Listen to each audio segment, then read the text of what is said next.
আজকের ভ্রমণ পুণ্যতীর্থ ভারত গ্রন্থ থেকে। এটি বেলুড় মঠের সংঘাধ্যক্ষ কর্তৃক সর্বস্বত্ব সংরক্ষিত। রচনা রামকৃষ্ণ সংঘের প্রয়াত সন্ন্যাসী স্বামী দিব্যাত্মানন্দজি মহারাজ। গ্রন্থ পাঠে শ্রী দেবজিৎ বর্মন।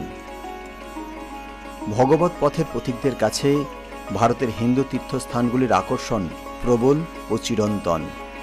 এর সঙ্গে দুর্গম তীর্থগুলির দর্শনের মধ্যে অ্যাডভেঞ্চার মনোভাবের পরিতৃপ্তি, নৈঃশব্দ সৌন্দর্যের রূপ উপভোগ থাকে। দিব্যাত্মানন্দজির বিবরণে সব দৃষ্টিভঙ্গিরই ছোঁয়া রয়েছে, তবু প্রধানভাবে ফুটে উঠেছে জ্ঞান অনুসন্ধিৎসু এক ভক্ত সন্ন্যাসীর পর্যবেক্ষণ। 1348 বঙ্গাব্দে তিনি ভারতের তীর্থাদি ভ্রমণ করেছিলেন। লিপিবদ্ধাকারী পুস্তক প্রকাশিত হয় 1370 বঙ্গাব্দে। তাই বর্তমানে স্থানগুলির রূপের বা ভাবের পরিবর্তন হয়েছে। এই পরিবর্তন মহাকালের প্রতি পদক্ষেপেই ঘটছে। নিত্য পরিবর্তন আছে বলেই এই সংসার জগৎ নামে অভিহিত। এই পরিবর্তনের কথা স্মরণ করলে বর্তমান ভ্রমণকারীর কোনো অসঙ্গতি দৃষ্টিগোচর হবে না। আপনারা শুনছেন দেবভূমি ভারত, ভারতবর্ষের অনন্য কথা।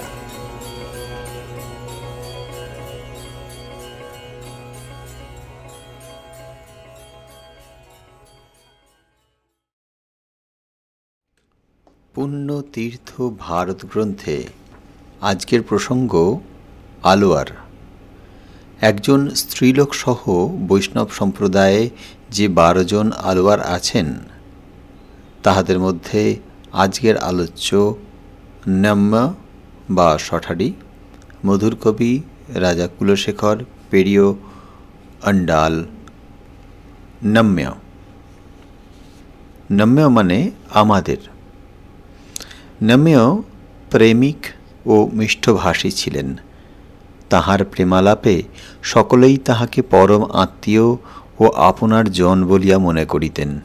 এই জন্য তাহার নাম হয় নম্য। তিনি ত্রিচিনাপল্লীর দক্ষিণে কুরুকাপুরীতে বিদক্ষসেনের অংশে মহাত্মা কারীর পুত্ররূপে জন্মগ্রহণ করেন। তিনি নীচ কুলোদ্ভব, কিন্তু তাহার পিতা একজন সমৃদ্ধশালী পুরুষ ছিলেন। তিনি শঠরিপু, শঠারি, শঠকোপ ও পরাঙ্কুশ প্রভৃতি নামেও অভিহিত হইতেন। অঙ্কুশরূপ জ্ঞান দ্বারা তিনি অপরকে মহান্ধকার হইতে উদ্ধার করিতেন বলিয়া তাহাকে পরাঙ্কুশ বলা হইত। মহাত্মা কারী অপুত্রক ছিলেন। একদা কারী দম্পতি নারায়ণের নিকট পুত্র প্রার্থনা করিলেন। নারায়ণ তাহাদের ভক্তিতে মুগ্ধ হইয়া স্বয়ং পুত্ররূপে অবতীর্ণ হইবেন এইরূপ আশ্বাস দেন। শ্রী ভগবানের আদেশেই শঠরিপুর জন্ম হয়। বিশকসেন নারায়ণের দ্বিতীয় মূর্তি। তিনি নারায়ণী সেনার অধিনায়ক ছিলেন। শঠরিপু তাঁহারই অংশ অবতীর্ণ হন। মধুর কবি সুমিষ্ট ভাষায় কবিতা রচনা করিতেন বলিয়া তাহার নাম হয় মধুর কবি। তিনি ত্রিচিনাপল্লীর দক্ষিণে নম্য আলোয়ারের জন্মভূমির নিকট গুরুরাংশে জন্মগ্রহণ করেন। নম্য আলোয়ার তাহার বিশেষ শ্রদ্ধার পাত্র ছিলেন। রাজা কুলশেখর, ইনি রাজা হইয়াও বৈষ্ণব শ্রেষ্ঠ ছিলেন। সেই জন্য তাহাকে রাজা কুলশেখর বলা হয়। মালাবার দেশে তিরুভঞ্জিকালম নগরে বিষ্ণুর কৌস্তবমণির অংশে তাহার জন্ম হয়। তিনি কেরলের অধিপতি ছিলেন। তিনি রাজর্ষি ছিলেন বলিয়া তাহাকে কৌস্তবমণির অংশে আবির্ভূত হইয়াছেন বলা হয়। নম্য, মধুর কবি ও রাজা কুলশেখর এই 3 জন আলোয়ার কলিযুগের প্রথমে অবতীর্ণ হন। পেরিয় আলোয়ার। পেরিয় শব্দের অর্থ শ্রেষ্ঠ এবং আলোয়ার শব্দের অর্থ মহাপুরুষ। পেরিয় আলোয়ার অর্থাৎ শ্রেষ্ঠ মহাপুরুষ। তিনি বিল্লিপুত্তুর নগরে বা ধন্যীপুরে বিষ্ণুর রথাংশে অবতীর্ণ হন। তিনি সর্বদাই ভগবানের ভাবে বিভোর থাকিতেন। তাহার কন্যাকে তিনি শ্রীরঙ্গনাথের সহিত বিবাহ দেন। শ্রীরঙ্গনাথের শ্বশুর বলিয়া তাহাকে পেরিয় আলোয়ার বলা হয়। এই ভক্তবীরের কন্যার নাম অন্ডাল। অন্ডাল বাল্যকাল হইতেই বিষ্ণু ভক্তা ছিলেন। বয়স্কা হইলে পিতা তাহার বিবাহের চেষ্টা করেন, কিন্তু বালিকা বলেন, শ্রী রঙ্গনাথজি আমার সর্বস্ব, তাহাকেই প্রতিরূপে বরণ করিয়াছি, অন্য কাহাকেও বিবাহ করিব না। পিতা একটু চিন্তান্বিত হইলেন। সেদিন রাত্রে স্বয়ং নারায়ণ তাহাকে স্বপ্নে দর্শন দিয়া বলিলেন, অন্ডাল স্বয়ং লক্ষ্মী, তাহাকে আমার সঙ্গে বিবাহ দিতে দ্বিধা করিও না।